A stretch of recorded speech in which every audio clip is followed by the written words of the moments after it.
This is the Fuel Sports Network.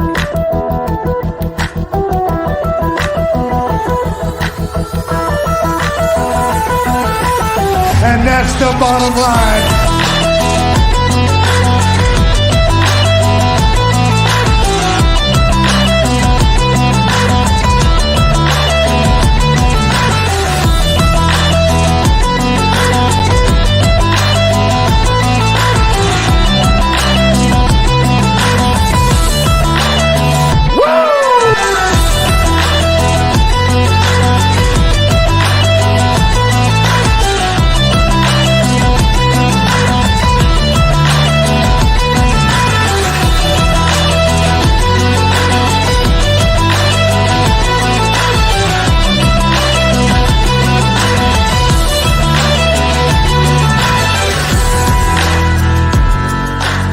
You want a war? You're going to get one.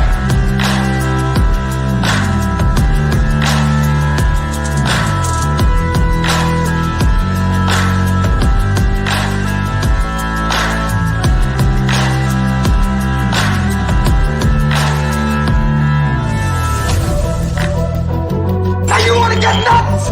Come on, let's get nuts.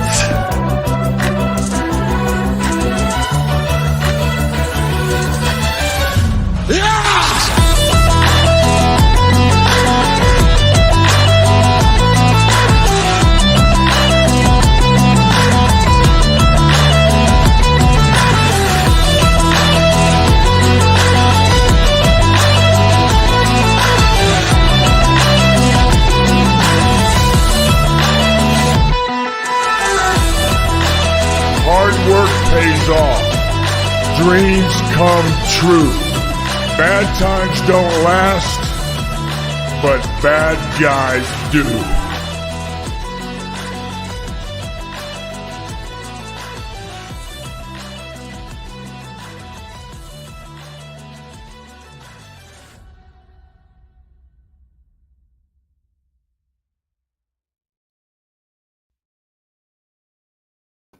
And the cream is rising to the top. Oh yeah. Now I could actually try and imitate him, but I'm not going to. Another week of the UFL is in the books. As I said to start off the show, I think the cream is rising to the top. We got about 5 of the 8 teams that are looking real good, and the rest got some work to do. So let's start a little music, and let's bring in my co-host. First off, let's get this going here. Okay. First off, this guy was thinking, and so was I. I was thinking about how people seem to read the Bible a whole lot more as they get older. This next guy here, it dawned on me. He's going to have to cram for the final exam. Let's bring on none other than Eazy-E. What a great Monday. He's definitely going to be cramming for the final exam. I am even going to say, even though it's not a big fan of mine, Caw is the law, Rush. You are right. What a great Monday. Yes! Next, from the great state of Alabama, let me introduce a guy. When asked to attack a mob of clowns at the circus, he went straight for the juggler. Put your hands together for Brett the Hitman.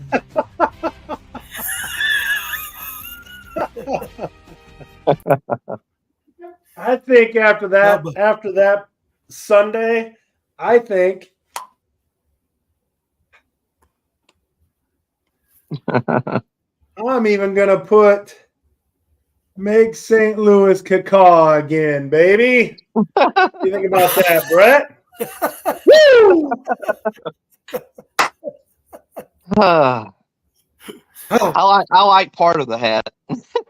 I got What do you think of your intro, Brett? You like that intro? Yeah, that's pretty good. That's good. he started talking about the Bible, I'm like, I know he's not talking about me. There's no. Yeah, I got to thinking about God. Halfway through, I thought, wait a minute, Brett's the one that needs to be cramming for the final exam. I had that on the wrong person. Yeah, Ed just gave up on that. It's like, it ain't gonna do no good. So anyway, so as I said at the beginning, the old cream seems to be rising to the top a little bit in the XFL and slash USFL, both divisions. The cream is rising, and it seems to be a little separation going on. Not much, not really what we thought was going to happen when the season first started, was it? No, not even kind of. Well, maybe on the XFL side a little bit, but the USFL side, I mean, we knew Birmingham was going to be there. But this Memphis deal has me perplexed. I'll have you know, I would have a comfortable lead in my picks over both you ding-dongs if it wasn't for Memphis, because I think I've taken Memphis every single game this year. And I'm 1-4 with Memphis. Boy, I don't know. Memphis is just They have made my studs, duds, and yucks, and not on the good part this week. So stick around for that because it's ugly. Whew. I feel bad for Coach DiFilippo, but it's not good. There's just it's not good. It's not good at all, and it definitely a surprise. Definitely a surprise. Yeah, I saw a comment from one of the Memphis groups, and they were showing a bunch of pictures of the guys, warming up before the game. And in so many words, the guy said, well, that's not an O-line. That's a beep line. Yeah, that's a JV line is what it looks like to me. And they have showed up and played that way every week. You got to give them credit. At this point, we should know what to expect. If you want to continue to pick Memphis, you're going to continue to take an L until they fix that offensive line. You know what the worst job in the UFL is today? Quarterback, Memphis. That's the worst job. Well, I'm going to tell you, Excalibur, you saved me. You saved me because Excalibur's definitely right. I took St. Louis over Memphis. So I have to kind of reel that back in what I said before. So let's talk about the first game of the week. Well, actually, there was two games going at the same time, which, again, I'll never understand. But this was the regional game that this week I didn't get to see. So all I know is they were tied 15-15 in the fourth quarter, and Arlington let another game get away. So San Antonio was the winner, but Arlington gave them a fight for 3.5 quarters anyway. Arlington just, I watched that game, and wouldn't you agree, Brett? I just think that Arlington is finding more new and unusual ways to lose football games. Like, if you look at the stats, like, I know stats don't win football games. And when you look across the UFL, I mean, San Antonio gave the ball away 3 times and Arlington gave the ball away once, but yet San Antonio wins. Time of possession, all those things favor Arlington. Pass yards. Now, the rushing yards, I think this is where San Antonio made up for it. I think they had like 190 rushing yards. But outside of that, it's like Arlington outplayed them, but they just, I don't know. Don't you think they just find a different way to lose every week? Whether it be rip your heart out or they just, I don't know. What do you think? It's really that way every week. The offensive line has been a disappointment. The defensive line has been a disappointment. It looks like a combination of many things: lack of effort, and then some poor play calling on the offensive side of the ball. I watched that and the Birmingham game at the same time. I watched the Arlington game on the Fox app, and If San Antonio protected the ball better, I don't think the game would have been close. Perez hit that long bomb. It's the only one I believe he threw. They are not who we thought they were. No. As Jay said, is what I started saying last week when Perez was 0-4. Arlington needs to trade Perez and get some pieces to help their secondary and see what they have in Lindsey Scott. Why not? But I mean, this has got to, even though Perez is leading the league in passing, I believe, or he's pretty close with AJ between the two of them.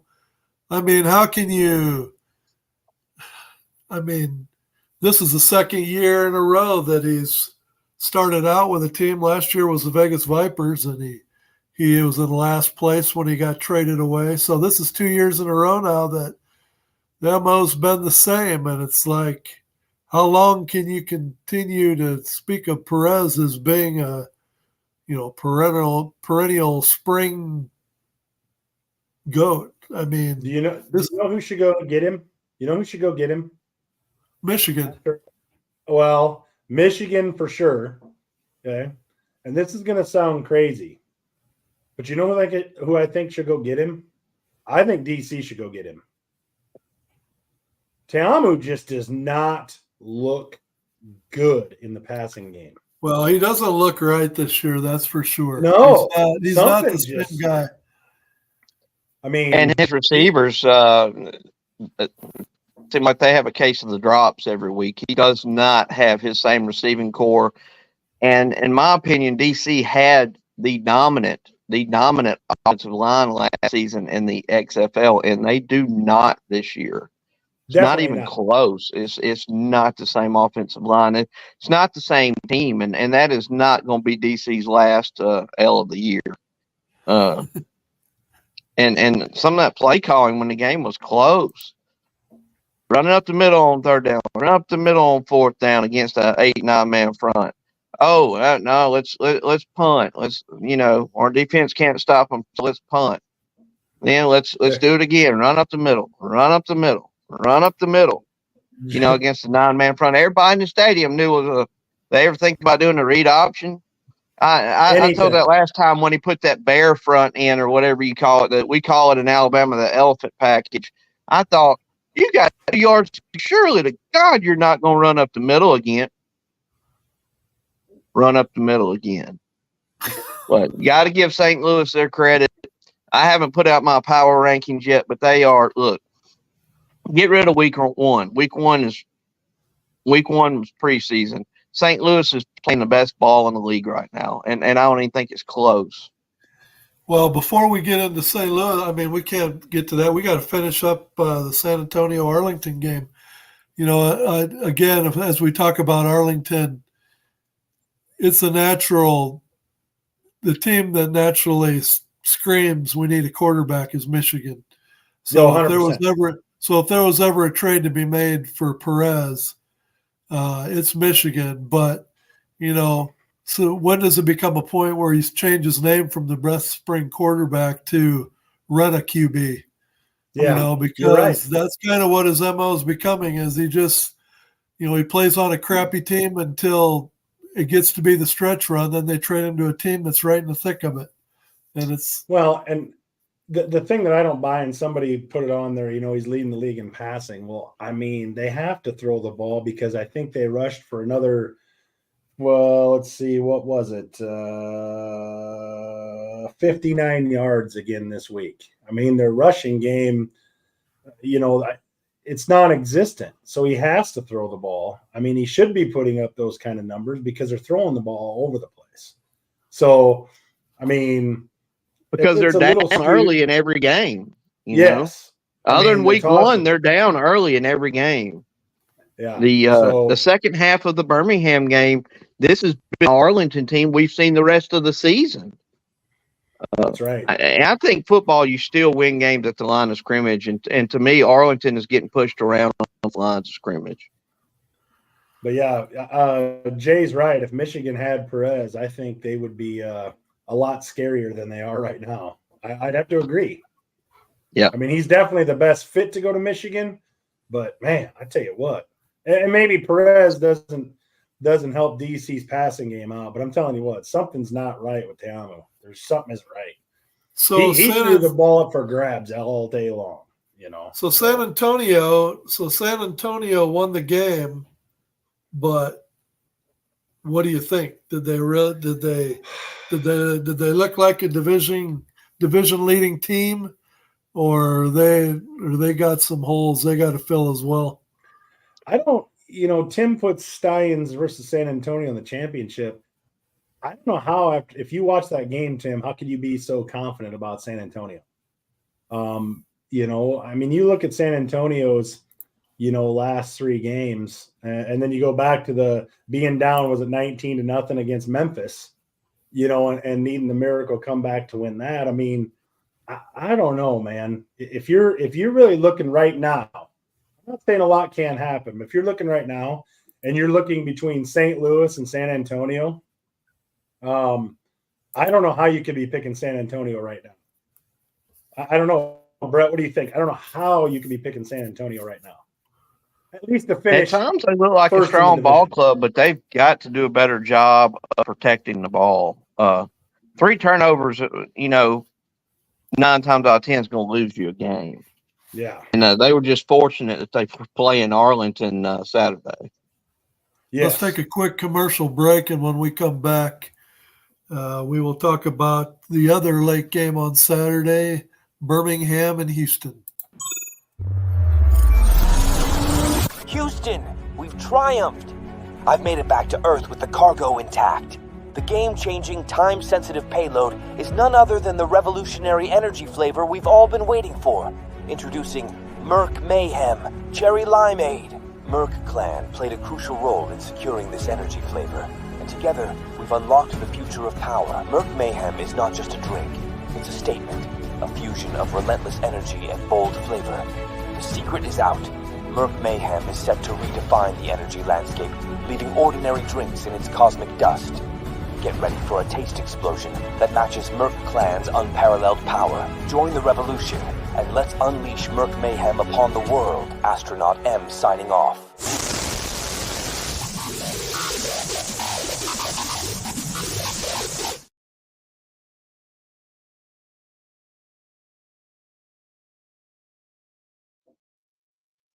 So Birmingham made a trip to Houston, and there really isn't too much that we need to talk about. I mean, we can let Brett give his thoughts on this game and probably move on. But Brett,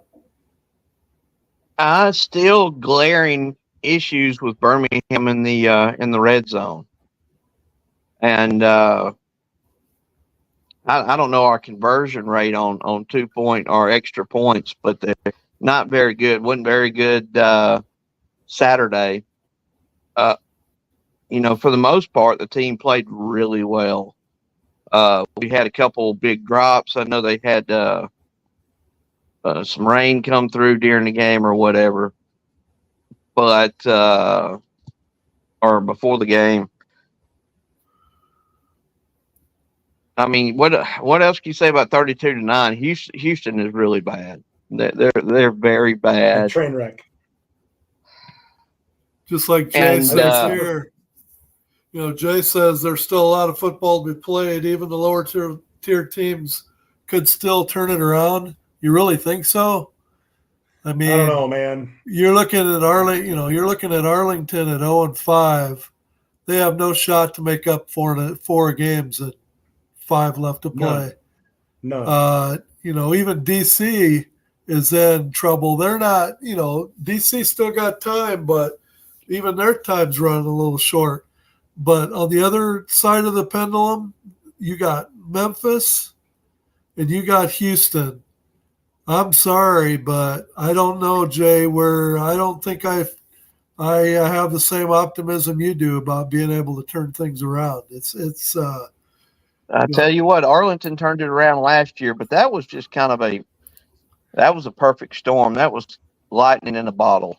Yeah, but keep in mind, though, when Arlington brought it back at the end and made the playoffs. It was a 500 division.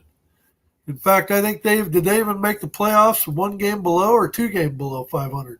Were they 4-6? I think they were 4-6 and ended up 6-6 when they won the championship. So they're 4-6. Yeah, they had time to turn it around because they only had to get four wins. 4 wins. Yeah.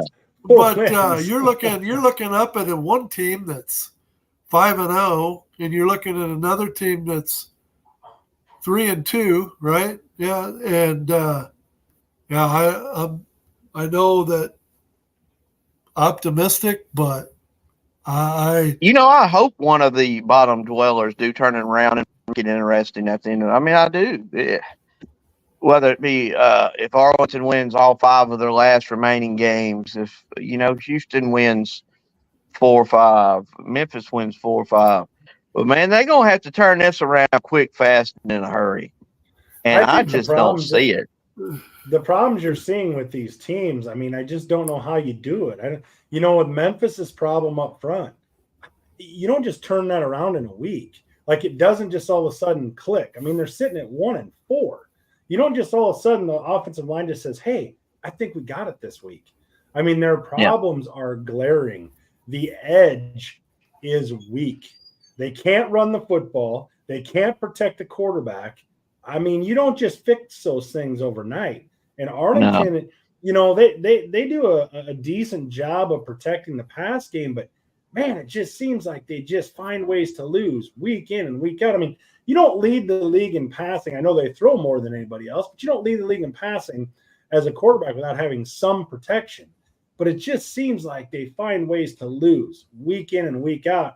In Memphis, they have what I consider to be some serious second half adjustment problems. I don't know what you call it. They seem to put up all their points in the first half, and they can't score a point out. Their left tackle and their right tackle couldn't block nobody other than maybe myself. I don't. Yeah. So John, he makes the point that even though DC is sitting they're 2-3 now. Yeah. But they're running out of tiebreakers, like John says, because they've got a loss under their belt already to both San Antonio and St. Louis. So they really put themselves in a hole early on. And then, Matt makes a good point here, too. He says, this is a nightmare for the league. Half the teams are almost eliminated after week 5. We talked about that off the record, Matt. We what was it? Me and you, Ed. We talked about that. Yeah. It's. I wonder, as good as the ratings have been, and we will get the ratings tomorrow early. I wonder if that's going to start affecting them. Between Houston, Arlington, and Memphis.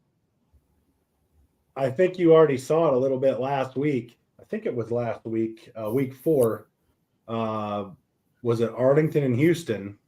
Yeah, they were. The TV, they were all by themselves. The TV ratings were not good. Thank God they only played each other once, right? I think that was the FS1 or FS2 games, and me being such a huge spring football fan, I remember that network from AAF days back in 2019. And I'm going to tell you what, that network, I don't foresee them getting any UFL Season 2 games. I would be really surprised now that we've got a full year to plan ahead, because for some reason, whether it's TBS or FS1 or FS2, when you put spring football in there, it's brutal. It's brutal. Well, like Matt says here too, DC needs to win at least 4 of their last 5 games, and needs Birmingham to beat St. Louis and San Antonio. On paper, I have a ton of respect for DC.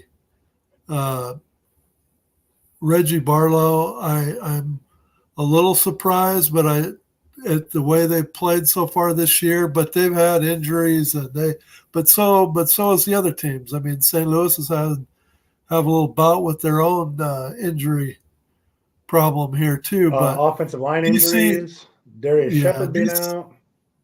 Yeah, DC, I have a ton of respect for those guys. And I was on the DC chat last night after the game, and I made the comment, much respect It was nice for St. Louis to finally get a win over DC for the first time in franchise history.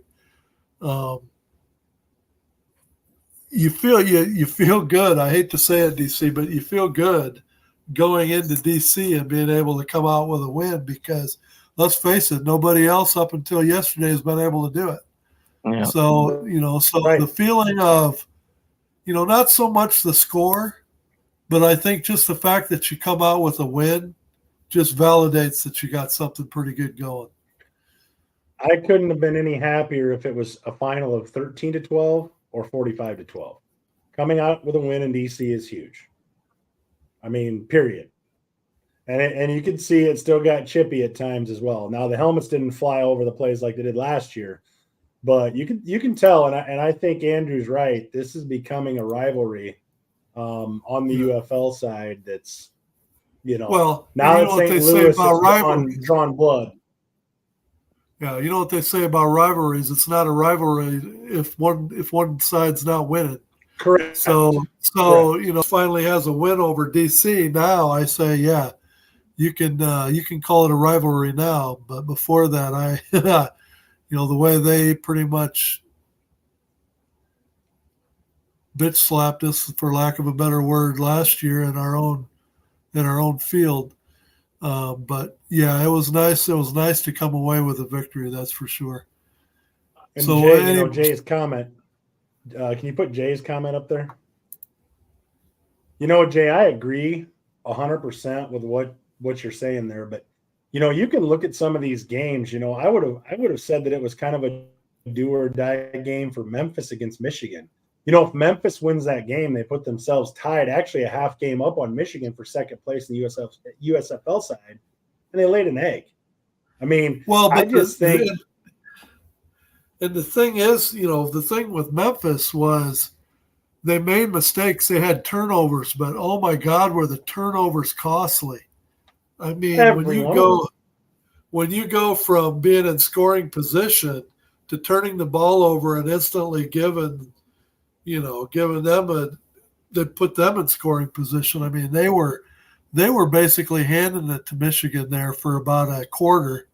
It seemed like Memphis was just shooting themselves in the foot over and over and over again. And Memphis still tried to make a game of that, even after all the mistakes they made. Yeah. Right. They kept fighting. 100%. But they just got so many holes, and I just did not expect that with Memphis this season. No, that's definitely the shock. I think somebody put it up there that Memphis is definitely the shock of the year is how they played, and I couldn't agree more. It's kind of a perplexing deal, but yeah, it's amazing that I would say three teams for sure are dead in the water. It's unfortunate. We thought at the beginning of the year we could see a 6-4 win the division, because it was so close, with all the talent that they brought together from both leagues. And man, I tell you what, apparently some teams did a better job of bringing that talent from both leagues together, and some just missed the boat one way or the other because, like I said, it's sad we're halfway through the year, and I would say three teams are pretty much dead in the water. And I agree with what Matt says here too. If DC loses this week, there'll be 4 teams that are. They can't lose to San Antonio at home. If they lose to San Antonio at home, they are dead. Yeah. It's a must win for DC this week. Yeah. That's for sure. This has to be. And I think Coach Barlow, he'll have them going. I mean, he'll have them understanding what this game means to him. I mean, this has almost got to be like a playoff game for DC. They beat San Antonio. They get within a game of second place. If they don't, they're 3 games behind the leaders. That's going to be a tough hill to climb with 4 games to go. Let's go to a quick break, and when we come back, we will cover the Michigan-Memphis game a little bit more, not much more actually. And then we are going to get into the studs and duds for the week. We'll be right back.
Now on to the best game of the week, right, Ed?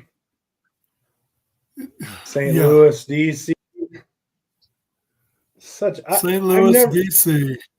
I have never enjoyed losing a pick as much as I enjoyed losing this DC St. Louis pick. Loved it. Loved it. My theory worked. But I'm totally fine with it. Yeah, your theory worked, but I tell you what, at halftime, I wasn't feeling too good because that first half, St. Louis pretty much dominated that game. And they pulled the same thing Memphis did the first couple of weeks of the season. They dominated the first half, but they kept kicking field goals. And yep. You know what I said to myself at halftime of that game? I said to myself, well, we're only up by 5 at halftime. DC's at home. We're probably dead in the water. At least I'm going to at least win the pick. That's what I said. I'm like, how can you so thoroughly dominate a half and only be up by 5? And you're on the road. Like, it just blew my mind. But yet, 45-12. The defense comes through. Again, pitches a shutout in the second half, and the offense runs away with it. I mean, with some help from special teams play and whatnot. But I mean, you know, I would make this assertion, and Brett, maybe you would agree or disagree, but I have a feeling you're going to agree.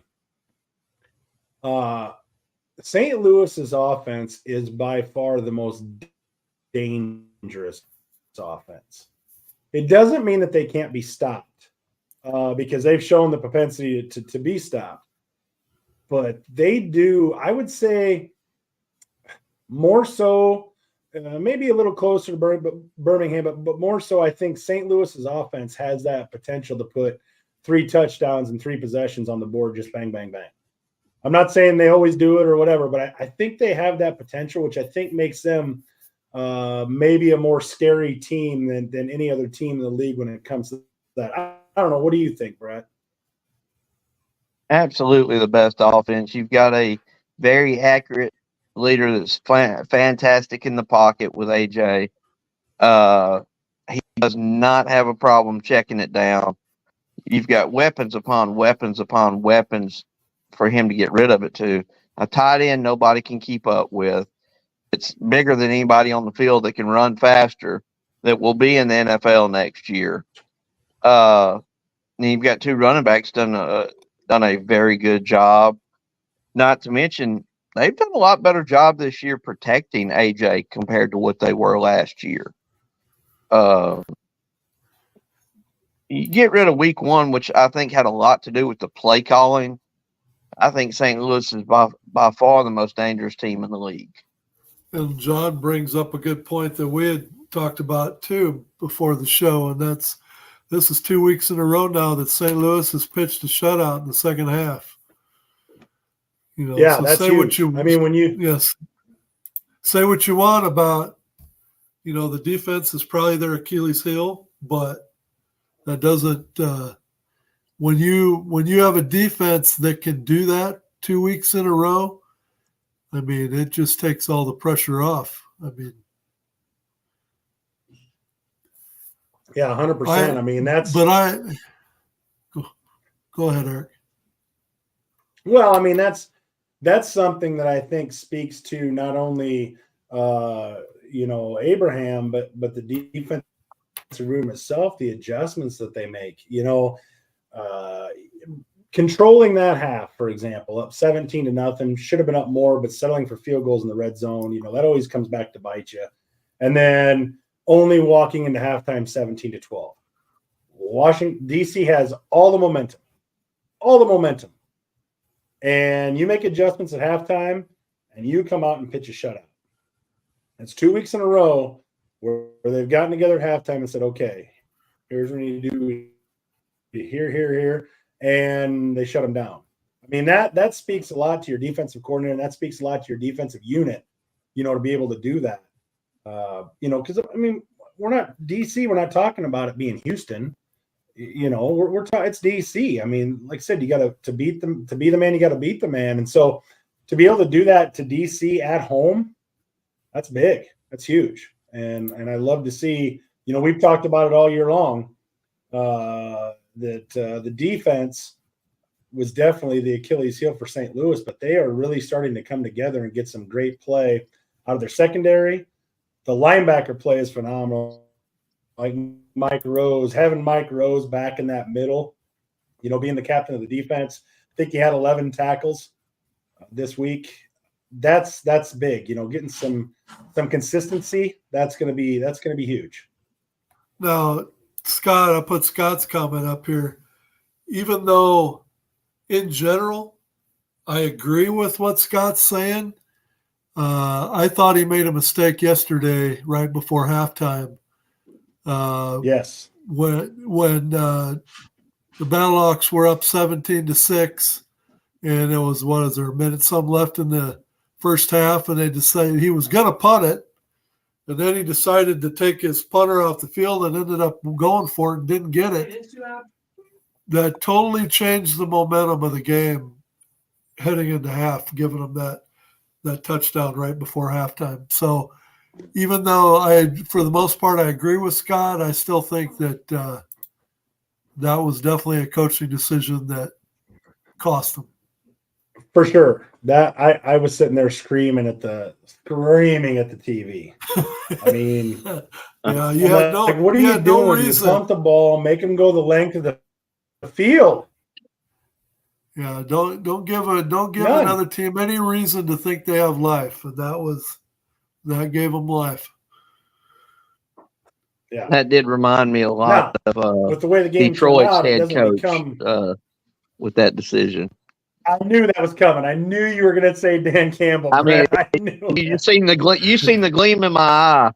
I still poor Mike Palco. I know he gets mad at me he messages me back and forth, and we talk about Bates. He messaged me about the Michigan kicker again this week. And I said, "Damn, Mike." I said, "What does it matter? Your damn coach don't kick field goals anyways. Let him go to one of the other NFL teams." And Mike, to his credit, he hadn't bit yet. He just goes on to another subject, but you know what he wants to say. He wants to say something I can't repeat.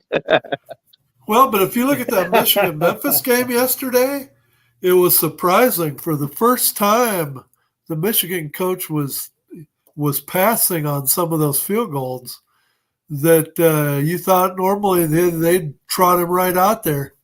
But I was even surprised that it seemed like the Panther coach was not giving him a chance to kick. So did he miss 2 yesterday? I think he did. I think he did. Yeah. He missed one from like 59 or 60. I will say this, though. The wind was swirling in Memphis. The field was soaked. They had a deluge there at the beginning of the game. You guys all know it's a huge advantage for kickers to kick in domes, which, the Detroit Lions is in a dome if they want to go after the kid, Right. The coach don't know how to kick field goals, but he'll sure look good on the sidelines. Do we know what the extent of Durant's injury is? How long he's going to be out? I do not know. I have not heard anything. Because I'm pretty sure they put him on injured reserve, and so he's going to be out for a while. That's 5 weeks, I believe, mandatory. Weeks? 5 weeks? I think so. Yeah. In a 10-game season, that's hard. So, we got a report on the guy. I can't remember, number 75 maybe, for the Arlington Renegades that was carted off the field Saturday night with a head/neck injury. Has anyone heard anything about that guy? I haven't. I have not. I haven't seen anything come across. I've not seen anything come across. But I was looking for it because I was concerned. I mean, you don't want to see that for anybody. But I think somebody in the comments may have asked already about it. I have not heard anything on his condition or anything at all. Nothing come across the wire. So Scott's saying he thinks Durant. That young man is all right. Scott was saying he thinks Durant has turf toe.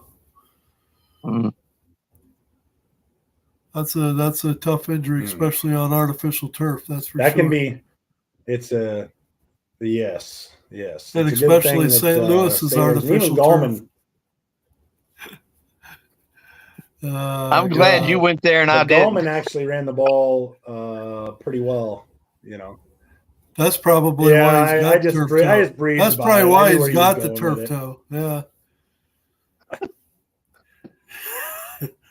Let's just say Gallman ran pretty well. Let's just say they're playing on low profile carpet. Low profile, like that artificial green stuff that you buy at like Menards. Except it's not the green. scoop on Shepard. Shepard's got a hamstring injury. Is that what it is? Yeah, he's got a hamstring injury, and so Any chance he'll miss week 7? Yeah, you got Shepard. And I don't think they said that JPZ had a cramping going on, but I wonder if maybe he come back a little bit too soon on his knee. Cramp. We're gonna stick with that, huh? It could be. I don't know. He doesn't look phased. I mean, the speed, he doesn't look a step slow. He, in his routes and things like that. I mean, he ran a couple of really nice routes. One was on a third down, I believe, and AJ hit him in between the safety and the corner. It was a good looking play. I mean, he looks fine to me, but that doesn't mean he is. So, well, I don't know about you guys, but Hakeem Butler just, I know that he was with Pittsburgh, I believe, this year in the NFL, and I think it was injuries that pretty much cost him a spot on the roster. Yeah, but I gotta believe he's going to get another shot. I guess good for St. Louis, but bad for him. Yeah, I would. If I hear anybody call him No Hands Butler again with some of the catches he's been making, I'm going to lose it on him. Well, I think he says No Hands. I think he's definitely playing with a chip on his shoulder because I know what the guy in front of me yelled to him. Did you see him running that touchdown in?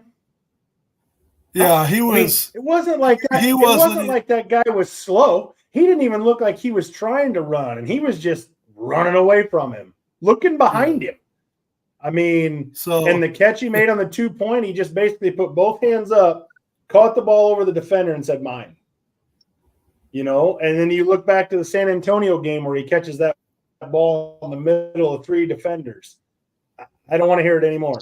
I don't want to hear No Hands Butler anymore. Well, but what they need to do what they need to do, though, is they need to incorporate Marcel Aitman back into the offense because I think to keep the defense off balance, you have to get everybody involved, and Aitman hasn't seen too much traffic the last couple of weeks. So Aitman seems to get a lot of his tries on the 2 points and things like that, but the defense will determine where the ball goes.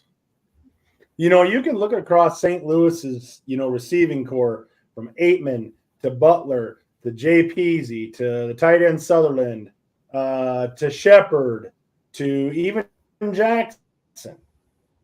Jackson didn't get a whole lot of looks in the offense this week, but the defense did a good job kind for of the determines special where you're teams going with the ball, don't they? Yeah, he did a good job 100%. On special teams. But the defense kind of determines, at least if I were don't AJ, you the think defense kind of determines where I'm going with the ball. And yeah, DC I agree with not. Yeah, but you can say that, and I agree with you. But the ball's going to Butler. So if they wanted to, if they want to determine where the ball's going to go, you got to take Butler out of the game. So I mean, the fact that they weren't taking Butler out of the game in an effort to was a crime. But what I'm saying is, if you take Butler out of the game, that's going to leave JPZ with single man coverage. That's going to leave Aitman with single man coverage. I mean, like you got to kind of pick your poison. And there was a lot of times where DC lined up man to man. I mean, I don't know about you, Brett, but I mean, does the offense, does the receiving core that St. Louis have really scream man to man on multiple occasions? But I saw DC trying to press them and things like that, and I see them getting burnt time after time again. You're going to have to change up your coverage almost every other play with St. Louis, and you're going to have to try to disguise your coverages pre-snap, and you're going to have to play a little press, which could risk one of those guys running by you, because otherwise AJ is just going to pick you apart. Now, the only way you can halfway contain St. Louis is to get to AJ. Because AJ's, he showed a little bit of mobility this year, but for the most part, we kind of know, what we're getting with AJ. You've got to get AJ, you got to get in his face and make him throw off that back foot. But if you give him a clean pocket with these wide receivers, he'll chew you apart. You got to make him uncomfortable, and he can get rattled. I've seen him get rattled before. So let's go to a commercial break, and when we come back, let's get into the studs and the duds. Same great taste.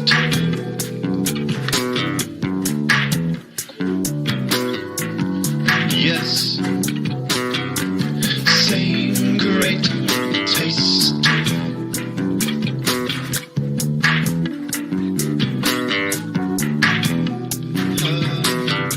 Same great taste.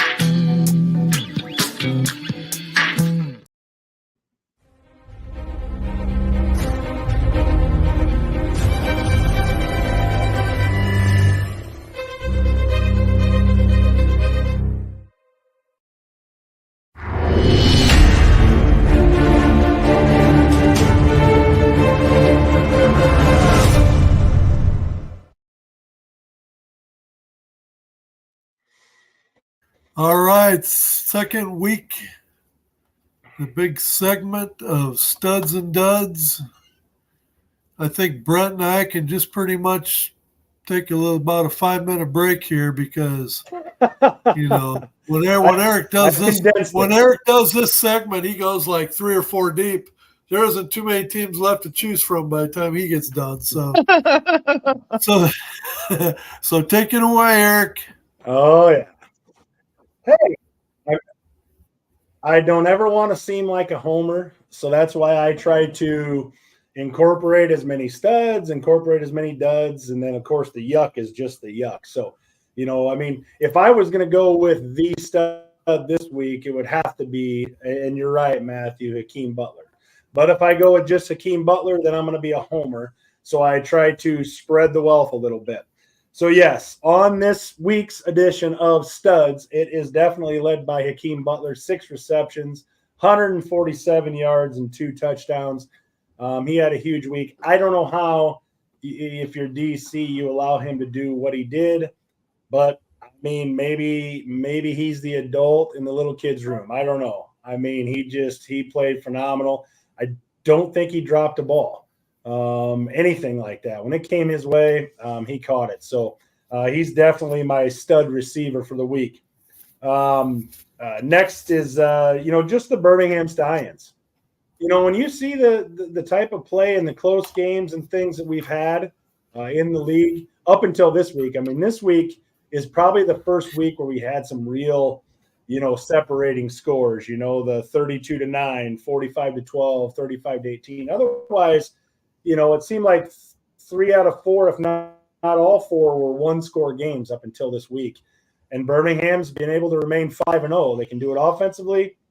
I like Adrian Martinez better than I like Matt Corral, but they're winning games with both of them. And then that defense, I don't ever want to look past a week, but I cannot wait for week 7. If you're a fan of the UFL at all, I don't care what team it is. If you are not watching St. Louis at Birmingham week 7, I don't know how you call yourself a fan. So, but I do give it up. My hat's off. Birmingham's 5-0, so they got to remain in the stud column. third in the studs is St. Louis defense. Again, we talked about it before. Second week in a row, they pitched a shutout in the second half to allow their offense to kick it into gear and blow teams away. Mike Rose this week leading the charge with 11 tackles. Nice to see the captain settling back in the middle. And then I think Jay mentioned it, Wes Hills for Michigan, 82 yards and 3 touchdowns. I got to believe, I think, and Brett, correct me if I'm wrong, Hills was on Coach Flip's team last year, correct? Yep, with the New Orleans Is that right, Breakers. Brett? Yep. So Breakers, yes. So, I mean, Flip was kind of mixed emotions. He didn't want to do it against his team, but he was probably happy to see Wes having the day he had. And then the last one in the studs is San Antonio rushing attack, 190 yards on the ground. That was big because there's not too many categories San Antonio won in that game, but it seemed like the rushing attack was just enough to get them over the top. So that's my studs category for the week. On the duds side, I've got 3 rushing attacks, if you can call them that, in no particular order, but the Roughnecks, Memphis, and the Renegades. If you take the rushing attack for all 3 teams, you come up with 136 yards total between all 3 teams. That's just not going to get it done. It's not going to get it done in high school. It's not going to get it done in college. It's not going to get it done in the NFL, and it certainly is not going to get it done in the UFL. Roughnecks had 36 yards, Memphis 41, and the Renegades 59. So that's got to get fixed in a hurry. If you can't move the ball on the ground, it's pin your ears back, and then your quarterback gets killed. Jordan Ta'amu, 1 touchdown, 3 interceptions, and a fumble in a huge game for DC. The DC could have pulled a lot closer in the XFL division, but then only saw themselves fall farther back in a 45-12 beatdown by St. Louis. Just letting everybody know that again, if you didn't know already. And then the defenders' defense giving up 45 points. I know there was a special teams play in there and things like that, but that second half, they just got cut and gashed all over the place.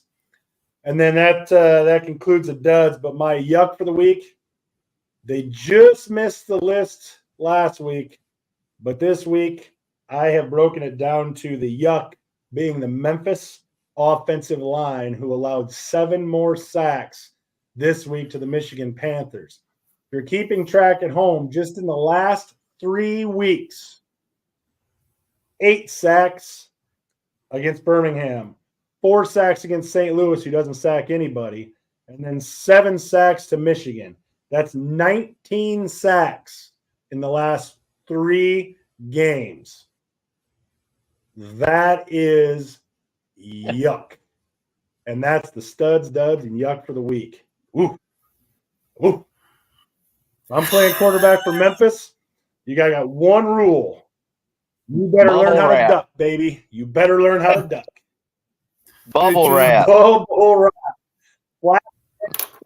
Flak jacket and body armor, baby. That's what you got to have. Ooh, it's bad. Ooh. Not good. So let's well, Brett, do you have any to add to what Eric has? Or He took everything. I'm like, all right, he hadn't noted on this one. He hadn't known, and then all of a sudden, boom, boom, boom. I'll add one. I do my homework. Yeah. I'll add one, and that's just Houston. Just bad. Just bad. Just bad. Yeah. And Arlington, you haven't won a game. You haven't won not one game. Not one game. Yeah. And I saw the post-game presser with Stoops and Perez, and one of the media guys asked, can you guys turn it around? Can you turn it around like you did? Do you foresee you guys being able to turn it around this year? Oh, yeah. And both of them like, and I'm like, look, a salesman can see a salesman from afar. And after about 8-9 seconds of their bullshit, I was like, neither one of you guys need to quit football because you ain't selling me on that nonsense. It ain't gonna happen. So let's talk a little bit, just a couple minutes on Matt's point here. We're halfway through the season. Is this way too early to be talking about either one of these guys being fired? I mean, Let me take the tell you first one. what, I had a chance. Well, I'll let you take it, but all I'll say about DiFilippo is that I don't know, man. I had a chance to talk to him personally, and I had very high regard for him. So I don't. You watch him during the game, it's not that he's disinterested or anything, because he's yelling and screaming and running and yelling at the refs and talking to us. I mean, I don't know. I think it's a little early to make that call. If they had an offensive line, they could easily have 2 more wins right now. Houston, I was never a fan of Johnson to begin with, and you go back and look at all these guys' head coaching records, and Johnson proves my point. Johnson will not be back in Houston next year. You can make book on that. He's gone. I think DiFilippo deserves to be back. He's going to have to right the ship and win a couple more games this year. I know he's got a real bad offensive line. He's got to come up with something. He's got too many weapons on that team to go 1-9.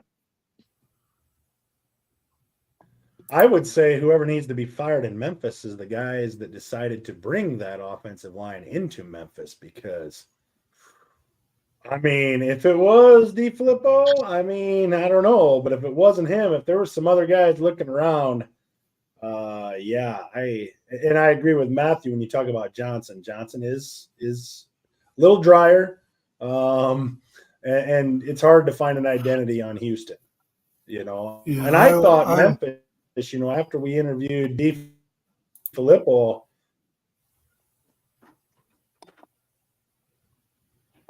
I thought Memphis would have a little more identity there, but I really don't see Memphis's identity either. You can't really pin it on defense, and you certainly can't pin it on offense.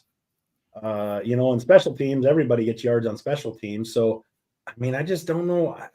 I don't know. At this point, you look at the 0-5, the 1-4s. There's not one thing you can look, maybe you could look at if they could get the offensive line turned around on Memphis. But the problem is there's so many things on the offensive line that aren't right. So many things that aren't right. Well, you're right, Matt. Everybody just overrated Memphis because we couldn't anticipate how bad the offensive line was. I sat through a lot of press conferences this year so far, and I've listened to Coach Flip talk. He's engaging. He doesn't skirt anything. He is direct with his answers.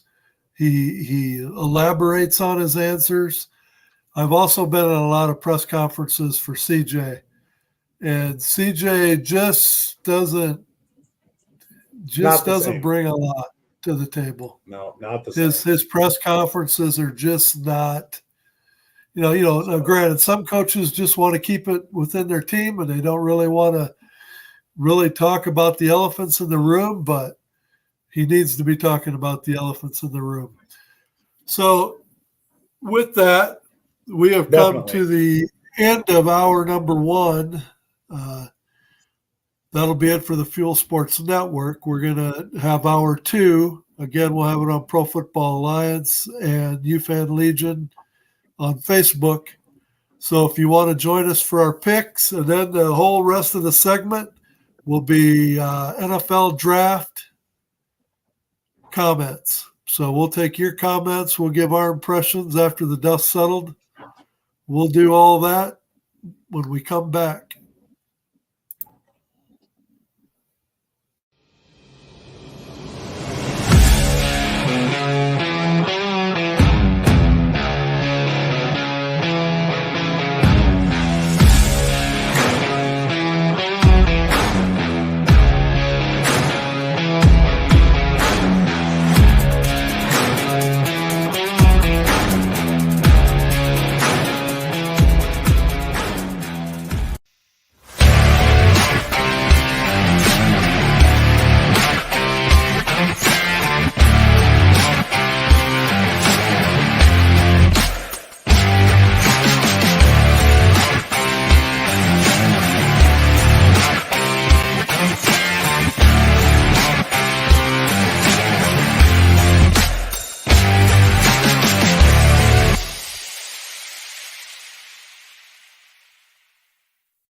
and fame. Stay ready, making sure that they remember my name. I got a hunger inside. When the numbers are tied, yo, I'ma turn it up a level, never will be denied. And we are back for hour Pick 2. time. It's pick time. Where's the big dog sitting so far? Well, let's talk about that for a little bit. Eric is clinging. Eazy-E is clinging to a 1-game lead. He went 2-2 for the week. He's at 13-7. Big Daddy Only Ed. because I made the pick against St. Louis to ensure a win.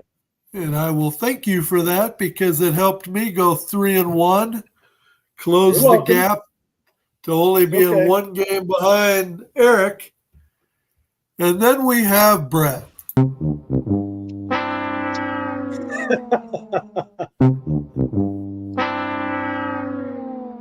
Great spring football mind that Brett is.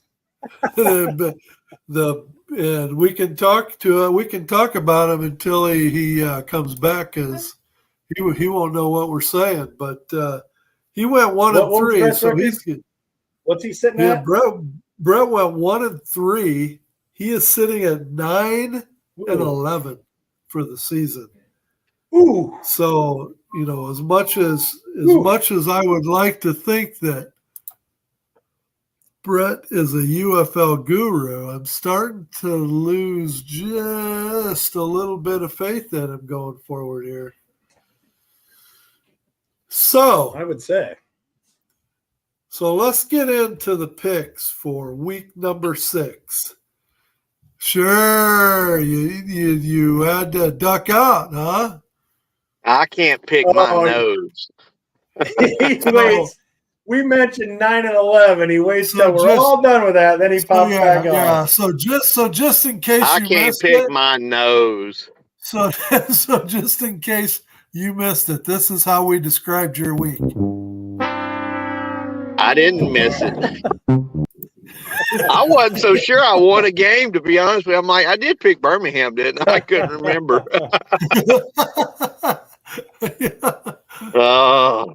Okay, so let's get into it here. Week 6, you got the 5-0 Stallion Showboats. Stallion Showboats versus the Memphis Showboats at 1-4. Saturday, 11 a.m. start. I'll take this one, Stallions. Brett, you need to think about it. I'm not picking Memphis again. I'd love to. I think I've picked Memphis every week this year. Probably, I guarantee you, I'm probably 1-4. Man, it's Memphis's fault. It's not my fault. It's Memphis. I was walking in Memphis and I was crying while I was doing it. So give me Birmingham. I was going to say, I thought you said it's Memphis, but I was going to say, holy smoke! All right, second game, Houston at St. Louis, Saturday 2:00 game. Go ahead, Eric.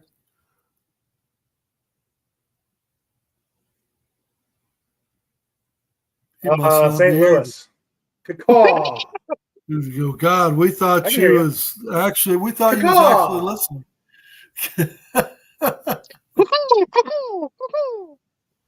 This game will be over at halftime. It'll be over at halftime. St. Louis spread's going to be on this game. A lot. Is it going to be? Do you think it'll be 14? No. I'll say 10.5. The St. Louis look ahead to the big matchup between Birmingham and St. Louis the following week at Protective Stadium in Birmingham, Alabama. It could happen, I guess. Like I said, before the season started, those two teams are on a collision course. We go ahead and just start the playoffs right now. Just go ahead, do this up. Birmingham and St. Louis going to play twice this year. And unfortunately, I think there's going to be a split. I just hope Birmingham wins or loses the first one. I will take St. Louis as well. Sunday noon game, Arlington travels to Michigan. Eric, go ahead. I'm going to take Michigan until they prove me wrong. That defense is good. Brett? Wouldn't it be something if Arlington goes into Michigan and wins that game? There ain't no way I'm picking Arlington ever again this season. Ever again. Michigan. So I have a feeling, this was pretty easy the first 3 games. We all three agreed on all 3 of them. But then the final game of the week, a desperate DC must win at home, has San Antonio coming to town. Eric, who you I'm taking? invoking big dog status and picking last this time. You're picking I'm last, picking last this time. Okay, Brett. I'm picking last. Brett's in last place. He picks first.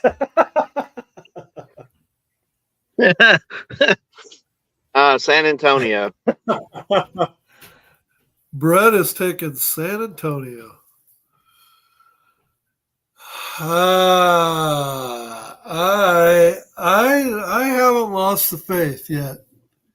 I haven't lost the faith in Reggie Barlow. I think somehow or another he's going to do it. I just, it took 3 seasons for DC to finally lose at home. I just can't believe they're going to go from being 11-0 to being 11-2, 2 losses in a row. I just don't see it. I'll take DC. Before you spoke, Ed, I wrote my pick down just because I didn't want you to think I was just, either trying to get with Ed or you or whatever. But let's see. There it is right there. So hey, he's going with DC too. They're not going to lose 2 in a row. So Brett's going to lose 2 in a row at home. Because they do it. That's what I'm thinking too. I'm thinking I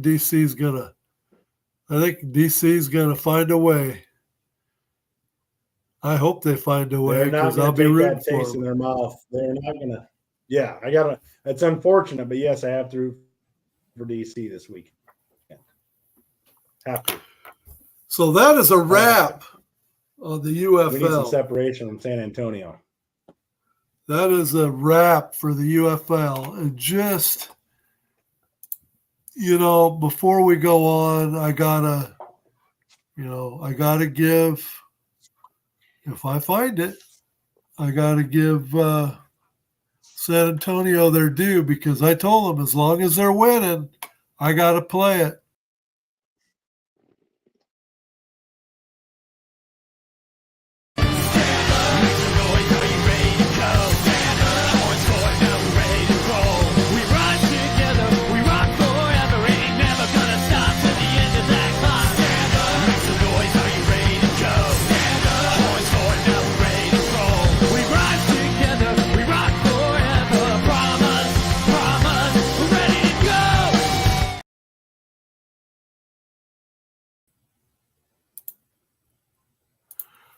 So will St.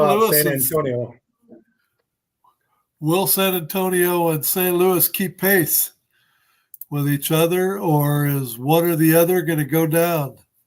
We will see. We talked about at the beginning of the year we talked about where we thought these teams were gonna be at and who we thought could be toward the top and things like that. And we knew there were going to be some surprises, and San Antonio is definitely one of those. I think all 3 of us had San Antonio either pick 3rd or 4th in the division. Am I correct? I don't think any of us. Same with Michigan. They're both in playoff spots right now. We had Michigan in the last spot, and we had Michigan right there with Birmingham, and we're definitely wrong on that. And Arlington being 0-5, nobody predicted that. So, I mean, if you got to look at it, the 3 biggest surprises would definitely be San Antonio being up, Michigan being up, well, 4, I guess. Arlington being down and Memphis being down.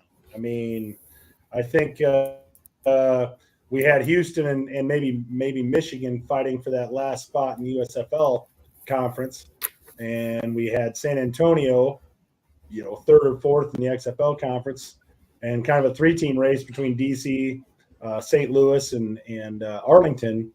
And just like in any other football, surprises happen, and here we sit halfway through the season, and we got some teams that are already dead in the water, unfortunately.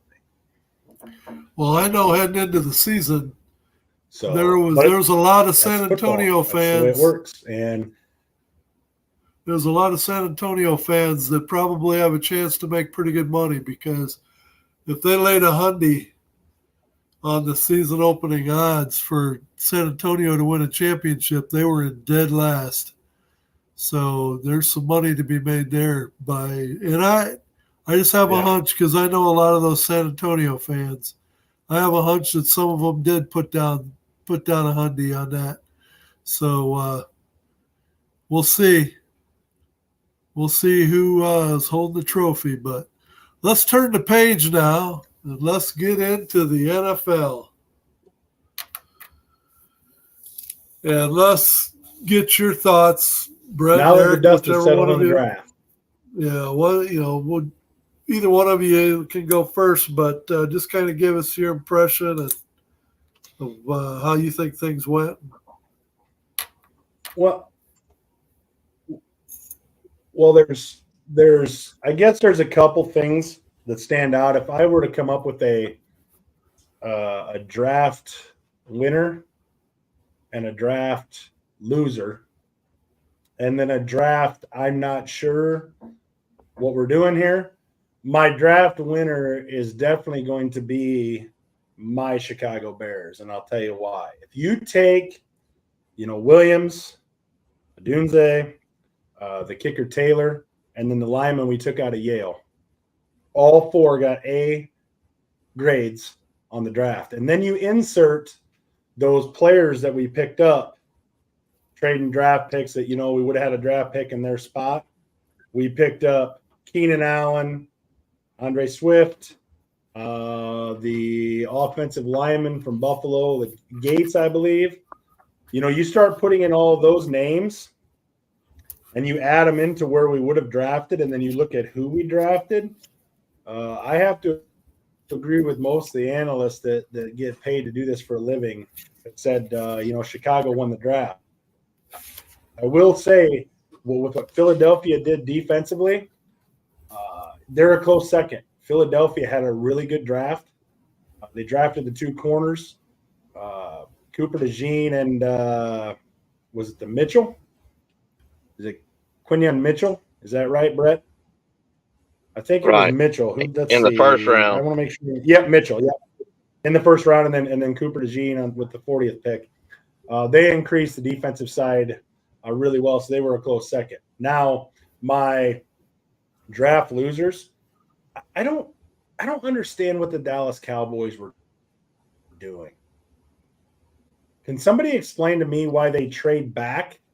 They wanted offensive line help, correct? So they were sitting in, let's see, I got it written down. They were sitting in, the 24th spot, correct?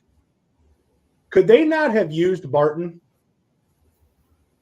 Could they not have used that offensive lineman? Barton's good offensive lineman. And they get out of the 24th pick only to go down to the 29th pick. And for all intents and purposes, they pick a project. Guyton's a project. Okay? Guyton's a project. Matt, I know you're saying Buffalo Bills are the biggest losers, but the thing that you got to factor in with the Buffalo Bills is they were so strapped cap-wise, they just couldn't afford it. They were going to be the de facto losers just.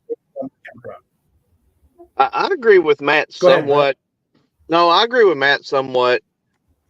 My head scratchers are Buffalo and the obvious pick that everybody it's went viral.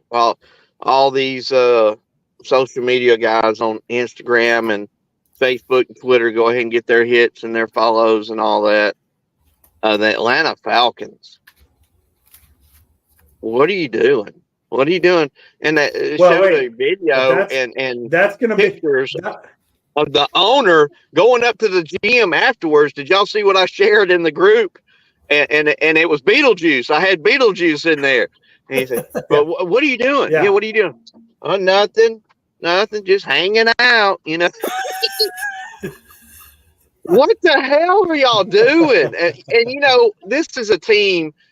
I pull for Atlanta. I'm 3 hours from Atlanta, so you know the first pro game I went to was old Fulton County Stadium with my father. They played the Rams. Deion Sanders was there, and they also played. Who was the guy that the ESPN 30 for 30, the best that never was? The guy from Philadelphia, Mississippi, played for Barry Switzer at Oklahoma. You know, and then he went on to the New Orleans Breakers. What is his name? Oh my goodness. Got to look it up. It's a great 30 for 30, the best that never was. I just kind of wonder, Atlanta is just going Atlanta no matter what. But here's the deal. Here's the deal with Penix. I understand what they're saying. You know, draft him and let him hold the clipboard for a year or two, whatever. You paid Kirk Cousins almost $50 million. Well, it's $50 million guaranteed, right? Pretty much each year. So you're saying to yourself, we got a small window. We're going to pay top dollar to Kirk Cousins because we think we can win the trophy with Kirk Cousins. And then you proceed to use your 9th overall pick or 8th or whatever it was to draft a backup. 8th, I believe it was. Instead of drafting a football player that can be inserted as a starter and make an impact from the get-go. I will never understand why you take a team that has as many holes as Atlanta had on defense, and then you turn around and you draft a backup with your top 10 pick. Doesn't make any sense to me. And come on now, Cousins isn't going. Look, let's be honest. He's not going to win anything. He's not going to win anything in Atlanta. That roster's got more holes in it than a damn strainer. That roster's got more holes in it than Joe Biden's economic plan. They're not going to do nothing. They're not going to do nothing with Cousins. You'd have been better off to pay me the league minimum. Let me go over there and get my ass kicked for a year or two. They're not going to do nothing. It's just. Well, I had two question marks. I had two head scratchers. The Penix, that was one, and you mentioned it. The other one was, why would the Bills? I mean, I know they were salary cap strapped and all that, but why would the Bills trade with the Kansas City Chiefs to allow the Chiefs to go down to the 28th pick and get the receiver they wanted in Worthy, and then go to the 32nd pick and then trade the 32nd pick with Carolina? That to me, now listen, I get it. You're salary capped. You're trying to get out of the first round, paying first round money to anybody. Fine. But why do you allow the Kansas City Chiefs to get better and go get their receiver that they wanted at that time? Why? You're a team they cannot beat in the playoffs. They have proven time and time again they cannot beat in the playoffs. And you let them go and get a guy that's long that runs a 4.2 flat. I watched the game Sunday, the St. Louis DC game. Hey, I watched over at John's house on Sunday, and he was laughing at my facial expression on draft night when Buffalo traded that pick to Kansas City and allowed Kansas City to come up and grab the coveted receiver that they wanted. They said all along they needed a speed receiver. And in the worst way. So here you are, a team that has been the arch rival of the Kansas City Chiefs for how many years in the playoffs? And you go ahead and shake hands with them and give them the player that they needed to get even stronger and hold on to their chance to three-peat. I don't care. I don't care if you don't want to draft in that spot. You make a deal with the kitchen sink. You bring in anybody. Don't tell me that phone wasn't ringing. They could have traded with any other team. Why do you trade with your biggest rival for getting an NFL championship? Why do you give them what they want? It's the biggest head shaker for me. And then you wonder why KC is labeled the favorite every year. Because you got stupid teams like this. They basically got – in fact, I watched Good Morning Football this morning just to see if the GM from Buffalo got fired yet. Because a trade like that, to me, just puts a couple nails in your coffin. I just cannot believe what they did. Yeah. Yeah, those were head scratchers for me, both of those. And I just, when the first round was over, I looked at the moves that were made and I looked at the picks. And, I went through all the first round picks and I thought, okay, I can see this. And you get to that number 8 pick with Atlanta, it's like, I don't get it. And then you see what Buffalo did with Kansas City, and I was like, I don't get it. I mean, those are definitely two of my I don't get it moves of the first round for sure. I mean, for sure. So did you hear? I don't know why Buffalo would help Kansas City get better. Anybody else? So did you hear Sean Payton? He come out and he had to, he's kind of had a problem with Minnesota for years, ever since he got in trouble for the Bounty Gate and got suspended for a year because he put out a bounty on Brett Favre in the NFC Championship game. He comes out and says that he basically hoodwinked Minnesota into taking J.J. McCarthy because he put feelers out there basically to let Minnesota think that Denver wanted McCarthy. So the Vikings got a hold of Jets and made the big deal that guaranteed him being able to get Bo Nix without even having to trade up. Wow. Every time I see that go on in the NFL. Every time I see that guy, I just see Bounty Gate, and he can raise the hair on my back every time I see the guy. That was an absolute brutal game too. I remember that. I was just, even though I was a Bears fan, I was actually rooting for Minnesota and Favre and them. I've never been a Saints guy. And there was so many hits in that game. I was like, if that would have been anybody else, would they have not called that? If we would have hit, if those hits would have been made against Drew Brees in the Superdome. I always wondered. I knew watching that game there was something just wasn't right. Here's one of my real head shakers too. You had the New York Giants were in a position to move on from Jones and start over with a brand new quarterback, and they would have been able to have their pick.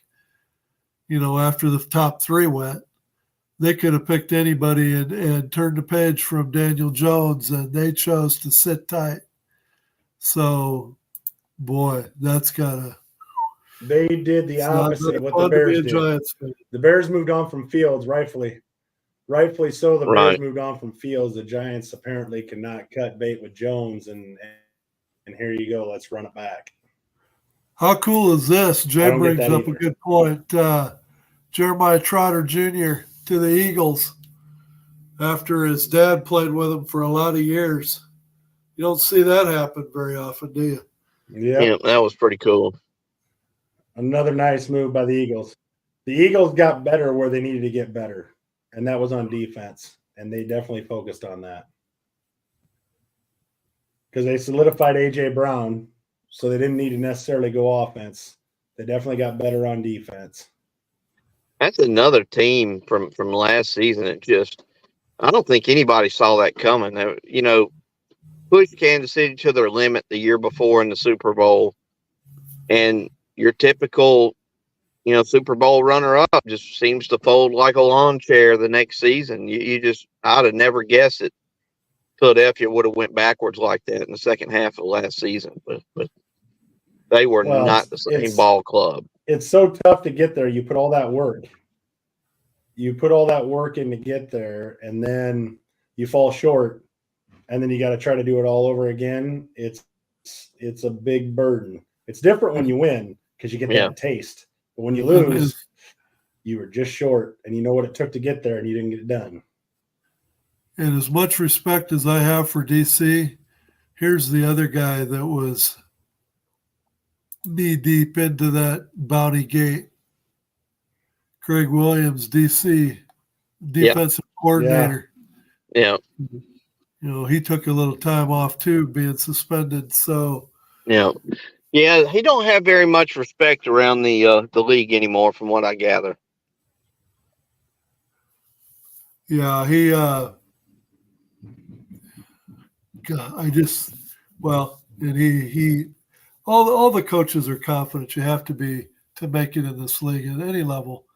You have to have confidence, but there's a fine line between confidence and arrogance, and I think that he shows plenty of that on those sideline interviews. That's for sure.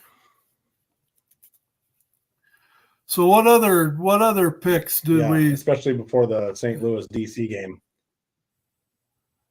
I was ecstatic when the Vikings got Turner as their. They traded up at 23 to get him at 17 or whatever. He's gonna be a very nice fit in the Vikings defensive scheme. I'm really excited to see what he does. That was one of the guys that Brett was targeting. Are you talking about that?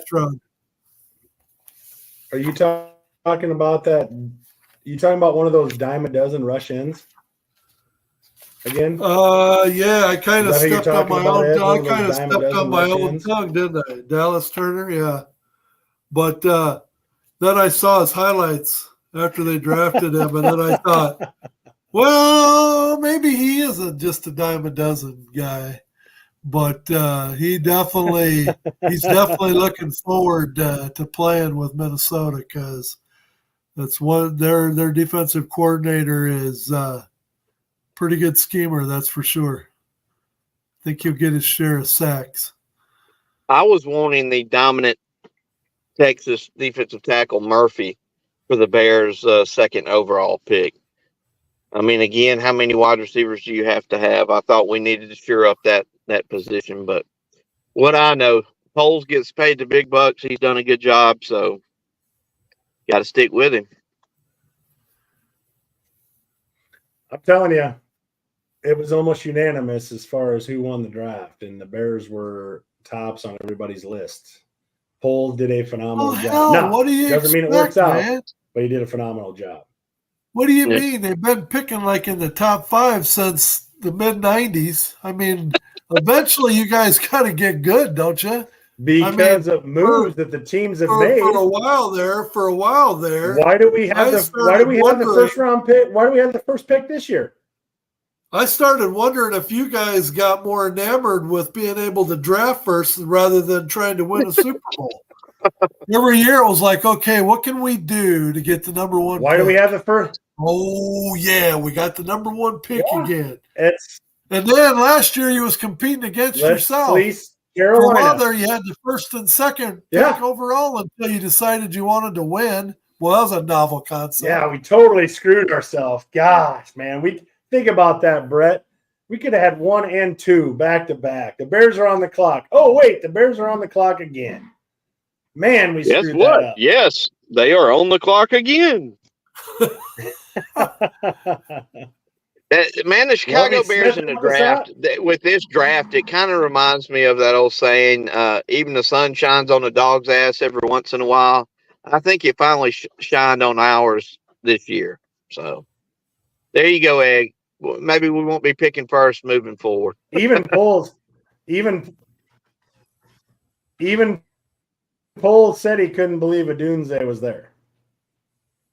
You know, I mean, it was good. I have no complaints. Now they have to perform, but I have no complaints.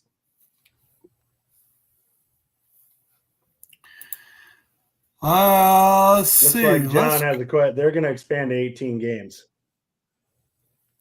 God, can you believe that? 18 games is coming, boys. Well, my goodness, isn't that what they play in the CFL? Two preseason games. Isn't it 18 or 19 in the CFL? Well, let's go like to it's a longer season, there's no doubt about it. Yeah, let's go to break. And when we come back, it sounds like we can pretty much wrap things up for another week. We'll be right back.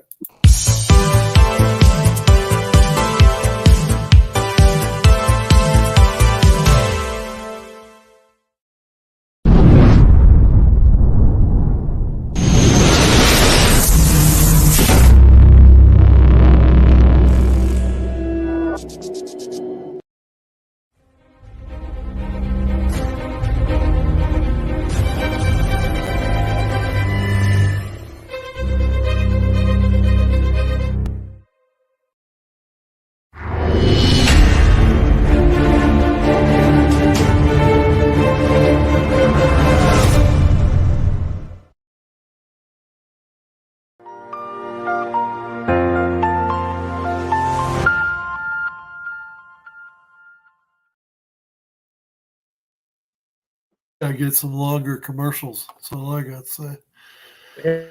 Yeah, those are pretty short.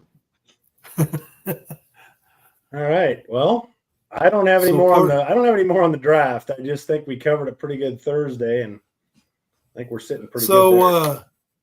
So a couple sightings of note. We had a 2-year extension for Travis Kelce. So he's pretty much solidified the fact that he's going to finish his career in Kansas City. The Swifties are happy. He got like 2 years. I think it's $17.5 million. He's the highest paid tight end in the NFL right now.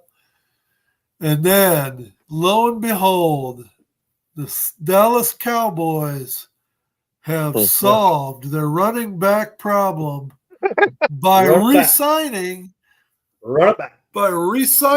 a player that they decided to throw to the wolves and didn't think he had it anymore.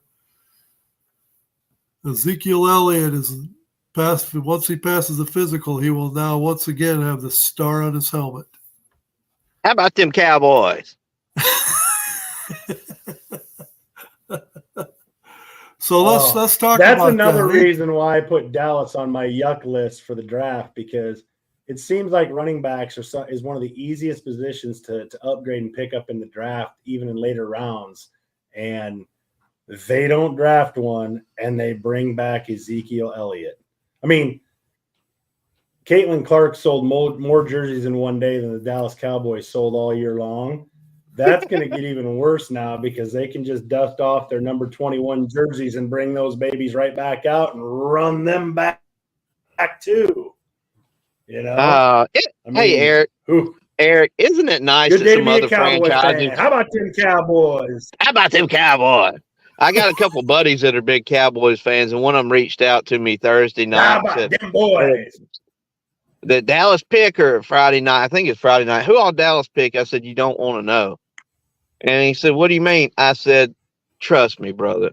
Next thing I know, bless his heart, he posted about it, and I thought, oh, God. Now you're going to get attacked on your Facebook page. Now I'm going to have to come defend you. I mean, I love the dude's the best dude in the world. He is. I'm telling you what, he'd take a bullet for you.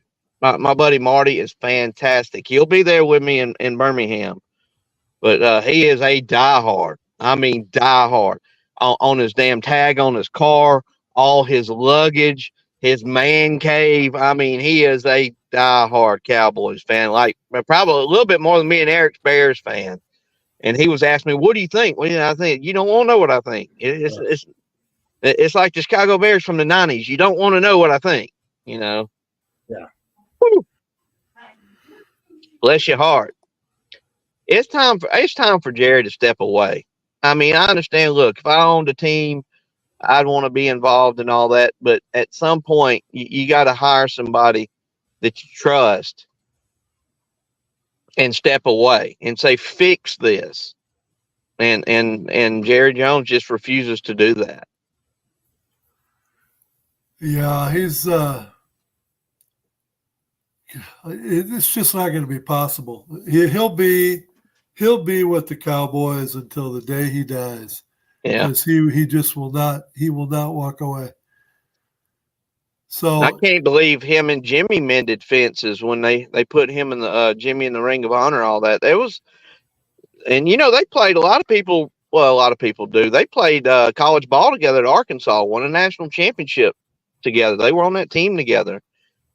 And I think for years there, after Jimmy left the Cowboys, they didn't speak. That man's got an ego. He has certainly got an ego, and I mean, I'm all for him. He's always giving players second chances if they've made screw ups off the field, up to a point. So I've always appreciated and respected that. But a lot of the other moves he makes is just, I don't know.